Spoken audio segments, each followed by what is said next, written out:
when we first started our band, we were trying to go after what was hot at the moment instead of being ourselves. Yep.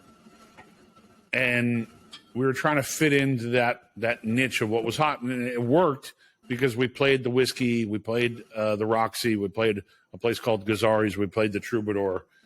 We won a contract with Budweiser, to be sponsored by Budweiser, even though we drank Miller Genuine Draft. we took the free beer, and they paid us, which was awesome. But we tried to fit into what was in, and it worked.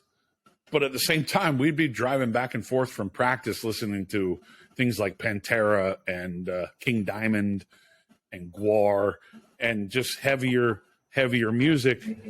But we had so many different influences within the band that they all kind of stemmed together. Like, I would say out of all of us, maybe one of the guitar players and the singer were more on the lighter side of everything. I was a mixture of everything. I was super into Guns N' Roses, but I was also into Duran Duran because I was a bass player, and those are two great bass players, right? Obviously into Motley Crue, Skid Row, Pantera, Metallica, Megadeth, stuff like that. But then, our drummer was like super into King Diamond and Gwar and like heavy shit. So he'd beat and I think Jason, our guitar player, was kind of like a little bit all over the place. He would listen to anything that would put him in a weird mindset to write. Yeah. So we gravitated heavier, but one thing that we always kept with us were harmonies. Like we had a lot of melodies, we had a lot of harmonies, and so if we ever mixed into anything, I always like to say we were kind of like a cross between Extreme and Alice in Chains towards the end.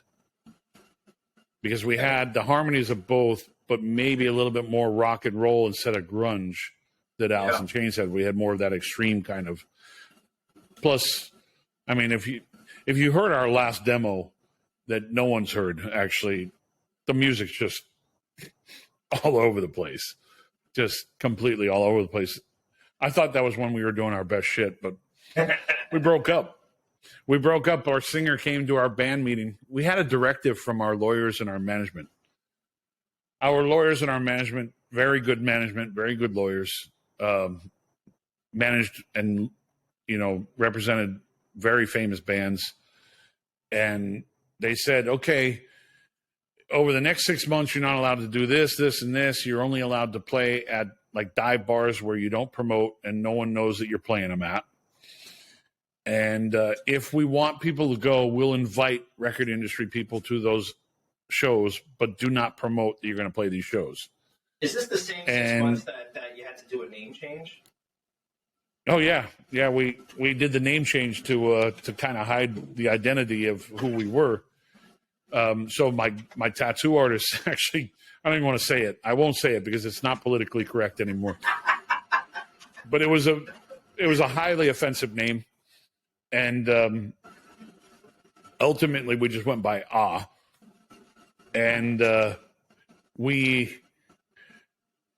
say it. we kind of played underground, and I think it was like our management was like, okay, by this date, we are going to have you signed to, I think it was like June 18th or something like that. I don't know why June 18th sticks in my head, but we're going to have you signed to one of these three labels.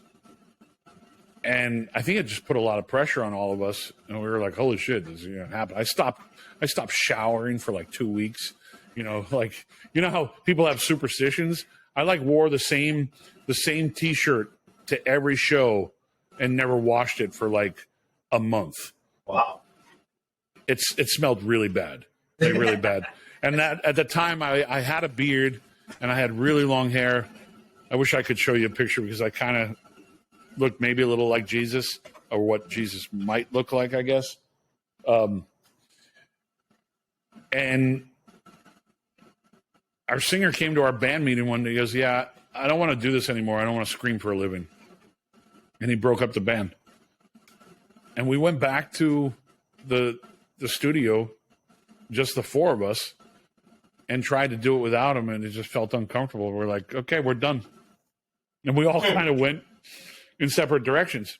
I ended up, it was odd though, because our singer came back. We were still friends, obviously, even to this day, but shortly after he left the band, I think it was like 6 months later, he goes, I joined another band. I'm singing for this group. And I'm like, it sounds just like the shit we were doing. Why the fuck did you leave us? And I kind of got pissed. But I ended up going into a band with the drummer from Ozzy Osbourne, this guy named Randy Castillo, who ultimately passed away. Randy was Ozzy's drummer for years. And then the guitar player was this kid named John Lowry. And I knew him because his girlfriend worked with my girlfriend at the time. And John was probably one of the most amazing guitar players I've ever played with.